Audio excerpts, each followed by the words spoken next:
subscribe to our YouTube channel and don't forget to press the bell icon to get all the latest updates.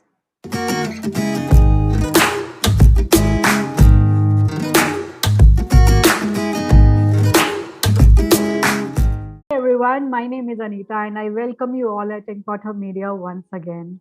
This time it is all about sports, Paralympic, Olympic, tennis, cricket, and we all are surrounded by so many sports events all the time. And very recently, this news is heartbreaking when Virat Kohli resigned. And today I'm going to be speaking with Vijay Krishnamurthy, who is having an authority in working in the space of sports management. I hardly found anyone who is working in this space in terms of management research. Uh, I want to welcome Mr. Vijay Krishnamurthy on Infotech Media's platform. Hi, Vijay, welcome. Yeah, hi Anita. Thank you. Thank you so much, and grateful to you for inviting me on your Earning Pot Hub. Thank you. And congratulations as well as we start on the wonderful work that you've done and creating a platform like this. Thank you, Vijay. So, Vijay, this is something which is very interesting to me because you are a PhD scholar at the University of Mysore, and your work is very interesting because you are working in the space of implementation of sports policy at the grassroots level. Tell me more Yeah. about it, how it happened, how this particular interest, specifically around sports management, started, and what is that moment of truth, I so to say, happened with you to take up it as a research space. Yeah, thanks, Anita. As you said, not many research scholars getting into sport, and I want to take like a couple of steps back. And like you said at the start about Olympics, Paralympics, even cricket, and how passionate we are about sport. One of the things, and even from younger days, I realized that having played competitive sport, different sports, sport definitely brings everyone together in community in the nation always. But I've often found that as much as we, want things to happen, but somehow before and after Olympics, before and after World Cups, it sort of dies down, and then there isn't like an established scientific process like we do for all other industries. So I always felt like the sports sector there is more passion and less professionals still into the sector, and that's why things are a little up and down if you notice in sport, right? About me specifically, Manita, I've been involved in sport for a very, very long time. Although I must say that I'm an electronics engineer first, and then a sports management researcher next. Uh-huh.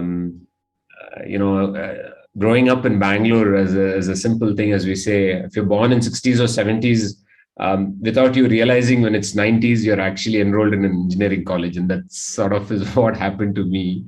And traditional and coming from a middle class background, I don't think sport was, it was not possible to pursue sport as a career back then.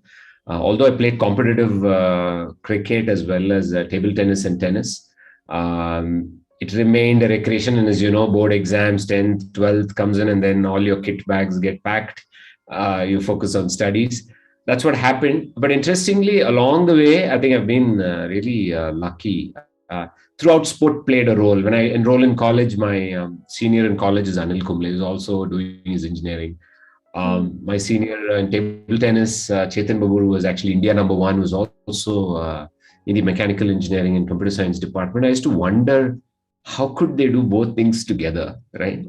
Mhm. But then I had by then given up sport, playing competitive. I just carried on with the academics. I went on to do my master's in the US Mhm. in electronics engineering, but I never gave up sport in the sense that it was in me It to was play. there in you. It Yeah, it was remained with there. you. Yeah, it stayed with me. But my corporate career was on and it went on. So between Mhm. 1998 to, I would say, up to 2011, the corporate stuff was going on and I enjoyed it as much. But then I took a break, Anita. Actually, I then took a conscious break, sabbatical, and I started my own tennis academy. I took a I was sabbatical. about to come to it. What is this ground stroke academy? Yeah, so while I was in the US, I played a lot of lawn tennis, and since cricket and table tennis in India, so those are not popular in North America, right? I mean, so it morphed into lawn tennis in some thing, and I was part of the USTA Northern California circuit when I was playing, while I was working in California, and um, something about, so when your things widen, so when you go abroad and the importance they give to sport, the process they follow, um and I got a lot more involved. Of course, this is during weekends, by the way. Weekday I had my job that I was working on, so Saturday Sunday was when I played tournaments and all that. At some point of time, there was a coach, and you said moment of truth. There was one of the coaches, even in back in the university there, he actually asked me, um and one of the tournaments I did reasonably well while playing, and he said, what was your ranking back in India, and who was your coach, and who? I said nothing. I did not play it at that competitive level. And he said, no, if you follow a process, I think you can do well. Mm-hmm. And I had never heard of, so he introduced me to what's called National Tennis Rating Program, NTRP, and told me, if you're at level 1, if you're at level 2, and this is how you go about doing it. Trust me, until that time, I thought sport was more about passion, about enthusiasm and expressing yourself and all that. And here you meet someone who actually says, this is how you build a sports career. This is the processes and engine behind doing it. Mm-hmm. That really caught me. And I said, oh, I remember telling him that this is how we approach doing science and math and becoming engineer, but not becoming a sports professional, right? Then I realized that there is actually commonality, and that's how you approach any profession if you want to become a good professional, right? Uh-huh. That took me on to a point where I said, okay, it's too late to be a player, and I went on to register myself as a coach, Anita, actually. And that led to ground strokes because I became part of the USPTA coach certification process as a grassroots development coach. But that was just lying. I finished it and I was still working. I didn't have a chance to sort of do anything with it. But when I came back to India, in 2006, when I moved back, again, I felt like in the community around me, apartment complex, school, I felt like, again, that process was missing.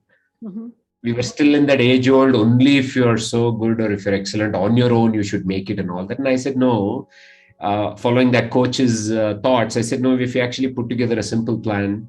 So I went on a sabbatical, believe it or not, from my employer, Philips. And I actually said, I'm going to do something on my own as a sports academy. But if nothing works out, I'm going to go back to my day job.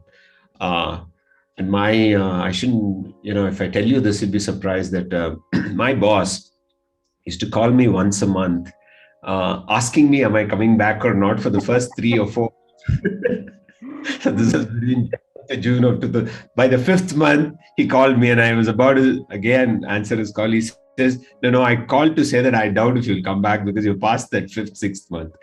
So, but then, so I went into this path of becoming a sports entrepreneur and a coach. So I started teaching kids, and Ground Strokes is all about, we had about 5-6 different centers across Bangalore teaching children between 6 to 14 years.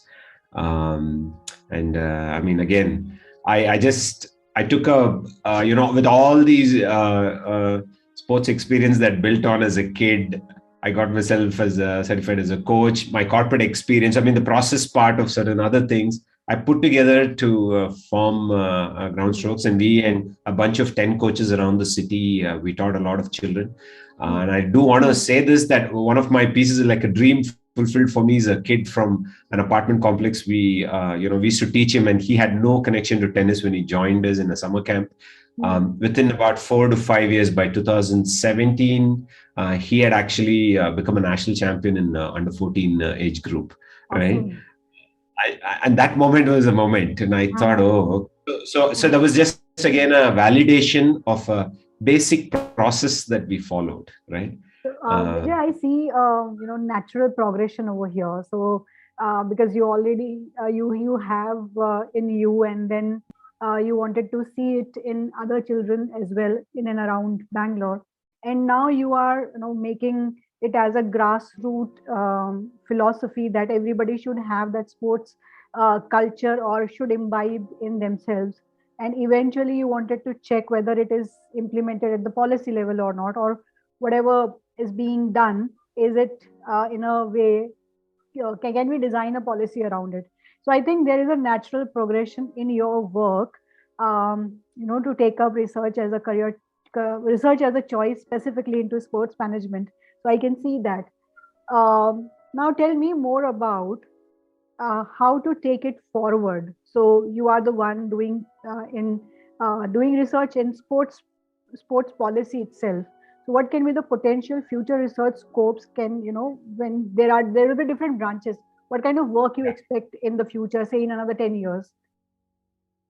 Yeah. So as you said, so I went from unlike a typical academician who first went deep into the subject, doctorate, and then went into policy. I actually, like you said, did hands-on work first, and more of crossover from industry into research, which also on hindsight, although there are lesser people of going in the reverse route, but I felt like I had more conviction in the grassroots policy piece that you mentioned. And I was so between 2018-19, when I crossed out academia, what was happening, to just state as a trajectory into research, is I was being invited from the industry to a sports management course in University of Mysore. So what's, as you know, you could get a lot of faculty for finance, marketing, sales, economics, all of them, public policy, but they weren't enough to teach sports management. So we're actually facing, shortage of staff. So back in the time in University of Mysore for that degree, to teach PG students, they could only invite industry professionals and say, we'll give you certain subjects and can you teach that? Because each one from different area of specialization. So I went in for the sports management as a teaching faculty, a visiting faculty to SDM Institute in Mysore. And one thing led to another. The professor who was the chair for that program eventually sort of said, with your depth and the stuff that you're talking about, why don't you enroll even for the doctorate program here in policy analysis and research?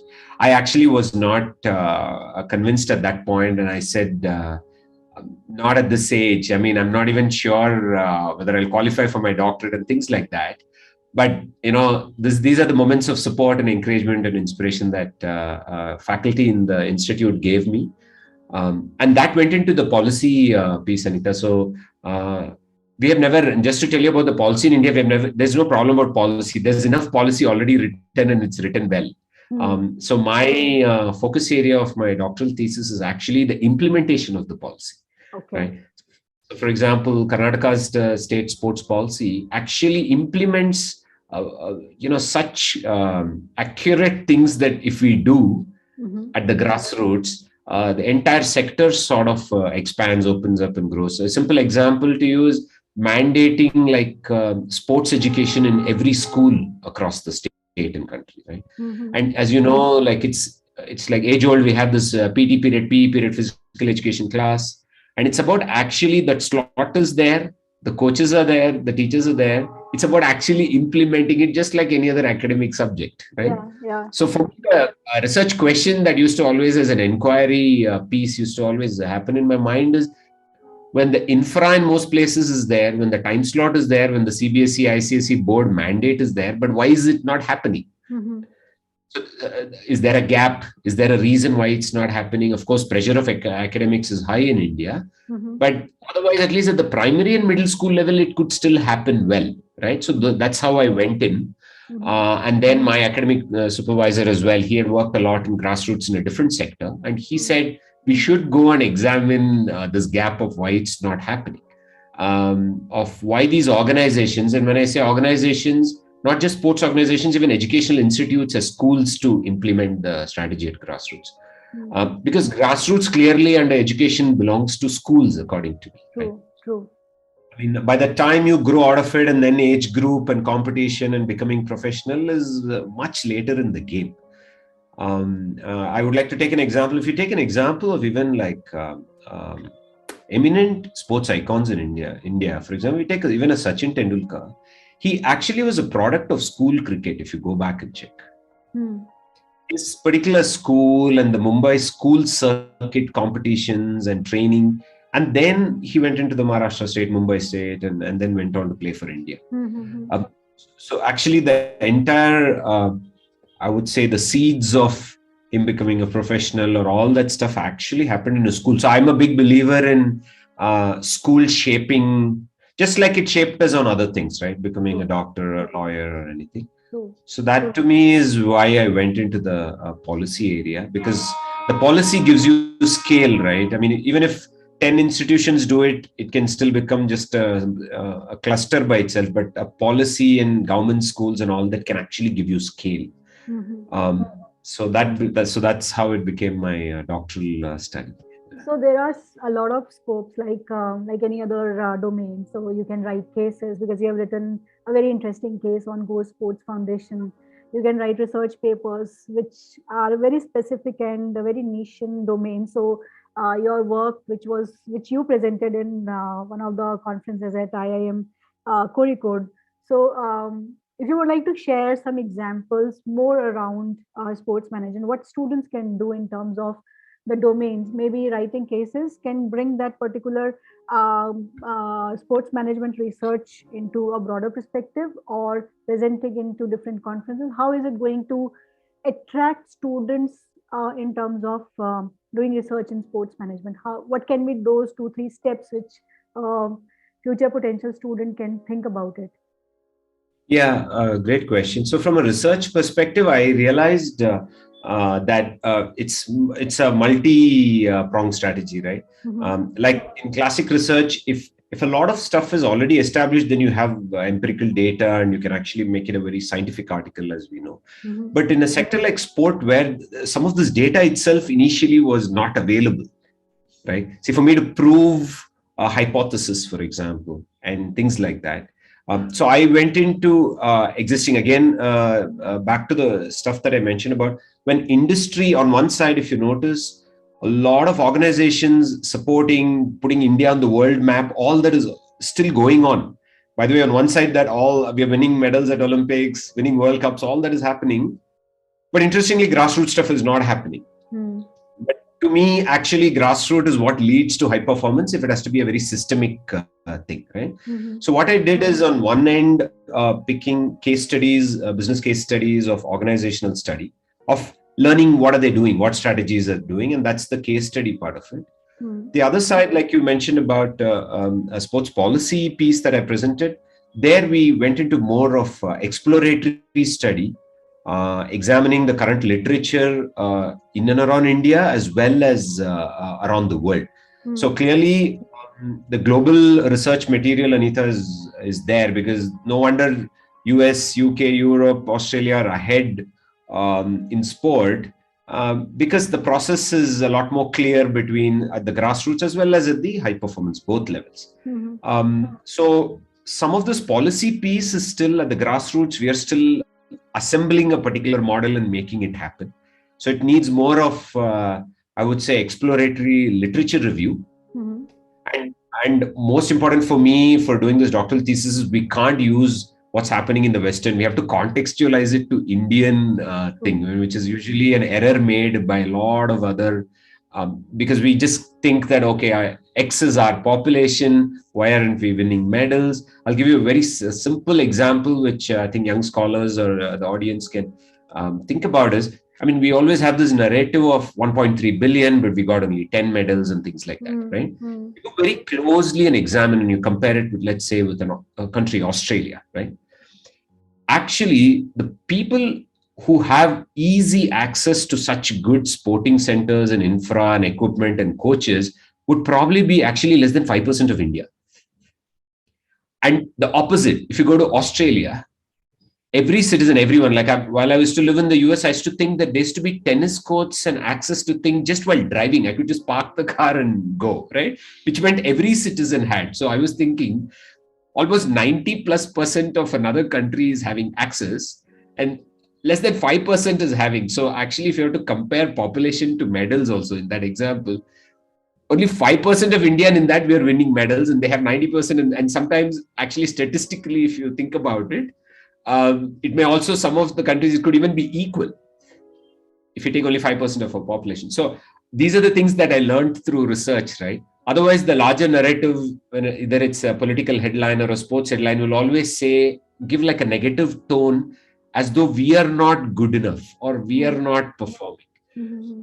Actually, there are other things that didn't happen. I mean, like this Olympics proved that if you have access, if you train well, if you have all the ingredients, we can win Olympic gold medals as well. So for me, I think there's so much of opportunity in this research. And even more so in India, for example, another paper that I wrote and I presented there was each state has a different model, Anita. Like, for example, Odisha state has now become a leading state for the PPP model in sports sector. Okay. So they have figured out that if you have to put up a badminton academy, then I have to get the best badminton coach, and then actually have like their infra and also have a CSR partner. And that becomes a combination of public-private to establish, right? Okay. So according to me, literally in a nutshell, sports sector is like actually like a sunrise sector, right? I mean, we have corporates coming in. IPL has proved that, for example. And we also have like policy at the grassroots and stuff happening at one end. The other piece also, I think some of them, like with my engineering background, I also want to get into is the analytics side. Because now a lot of technology especially at the high performance level and all that, now data analytics is one of the biggest areas of study.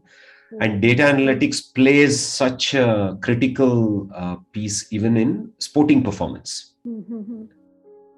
So I would say all pieces of management, Anita, actually have a like a 360 opportunity, whether it's like PPP, whether it's economics, finance, operations, events, leagues. Of course, marketing, as you know, when you look at brand valuations of athletes, when you look at IPL franchises, so that's the marketing piece. And finally, technology and data as well. So from human resources or maybe organizational behavior in terms of teams or say motivation to get into the sports. So I think there are a lot of, so you are actually making sports management research is more glamorous research. It is definitely going to be evolving, and I'm hopeful. A lot of these schools are also coming up sports management MBA. So I visited a couple of websites and checked like what exactly they are doing. But unfortunately, a very little faculty support was available. So I'm not very sure whether it is going to be, because when we do research, we also need supervisors who are going to contribute in sports management. So I think that is still we are lacking. So that's why, even if it is very glamorous in real world, but in terms of research, because we have no support in terms of faculties who are having similar interest areas or maybe research background, in terms of sports management, that can be one of the impediments in taking. Maybe I'm not very sure. It's too early to say anything, but that can be one of the possibilities when why students are not taking research in sports management stream. Any passing remark to young potential students, how to proceed further, and any book which you would like to suggest to them to read around sports management, specifically in terms of research, which is well researched or well designed book from where they can just pick up and see. Great points, Anita. Actually, one small mention from the previous point that you mentioned. It's very a very good one that you brought out. We don't have a true blue sports management institute. Like we don't have like that. We have we are still looking at a sports institute to produce athletes and players and medals, but not to produce like researchers, like you said, not to produce academicians and faculty, clearly. But I would say that the way I approached it is our standard management institutes across India and the research faculty and the academic supervisors, we have such eminent ones in the area of management. So I always looked at it as a collaborative approach. So if I come from a deeper expertise in sport and my academic supervisor and my professor actually is a management expert, because the same areas that I spoke about, policy, strategy, implementation, using technology, is actually applicable to multiple sectors. Governance, I mean, if you look at it, it's not that different. So of course, so that can be an initial deterrent for someone who's thinking, or a doctorate or PhD in sports management. Is it a true blue sports management institute? May not be today, but definitely it's going to happen in the coming years. Because in the West, I think in US, UK and all that, you actually have established degrees in sports management, which is very detailed, right? So that's one thing that's a deterrent, but I would still say our management study in India and all that is so strong that we can actually, and that's what I did. Like my professor was strategy and marketing and operations. He's actually very strong in, also in grassroots. And I actually brought in the sports context to it, and he was able to figure out the commonalities that are applicable for implementation, right? So I think in that manner, it may not be a deterrent. But of course, I would say that to pursue anything in sport or in doctorate and PhD thesis, everything, like I've told you earlier, I think you need the passion to sort of continue it and go on all the way, because it's going to test you. So I look at, and sometimes I look at completion of a PhD degree equivalent to an athlete preparing and going for a competitive event. There are days when you don't feel like doing certain things, and there are days when it tests you. You can get frustrated, but the larger goal will sort of keep you going. That's one. The other thing you asked about, any relevant material and anything, there are enough books around the world on sports management. There are, I would even suggest, instead of like reading very academia tuned ones, there are good ones which are general sport. For example, David Epstein, he wrote a couple of books like Sports Gene, and then recently one called Range, where do you have to choose to be a specialist versus a generalist, was a very interesting book. For Indian context, very specifically, one is, there are plenty of autobiographies and all that of former athletes, which is more of athlete centric. From a management viewpoint, there are a lot of case studies and plenty of from consulting world. For example, KPMG's, Accenture, and the CII in India, Confederation of Indian Industries, actually for sport has created what's called annual reports. And KPMG, for example, published Business of Sport reports. And if people can read, even PwC, PricewaterhouseCoopers had actually published ones in Future of Sports Business and Management. And I think reading that, and I've cited some of them in my thesis as well, because it gives you the gaps, research gaps and areas to look into. So to answer, in an India context, it's more of industry-driven reports and government policies and things like that coming out. From the West, you're actually having established models and established material. But again, a word of caution there is that won't be applicable. You'll have to contextualize. As I said earlier, the Western model automatically assumes that every kid, every citizen has access to everything. So they have like a nice pyramid model, and if you enroll and you automatically go up, and that won't work in India for sure. Right? Yeah. So I think with you, we all are going to see a lot of happenings in terms of research output and impact in the space of sports management. And you are the torchbearer, Vijay. I wish you all the best, and I hope your name itself justifies that you'll have Vijay in this particular space in the future. And wish you all the best, and stay safe. Thank you, Anita. I'm, again, truly humbled by your endeavor here of putting together both the Inkpot Hub for research community. That's one. And second, to invite me to talk about sports management and the research component, especially because a lot of sport is spoken. We consume it every day on television, newspaper. We consume sport every day. But to consume or put a spotlight on research aspect of sport, I really thank you, and best wishes to Inkpot Hub. Thank you so much. It's great to see you all here. Thank you for watching our work. If you have not subscribed to Inkpot Media, then please hit the bell icon and subscribe to our channel and support research celebrations in India.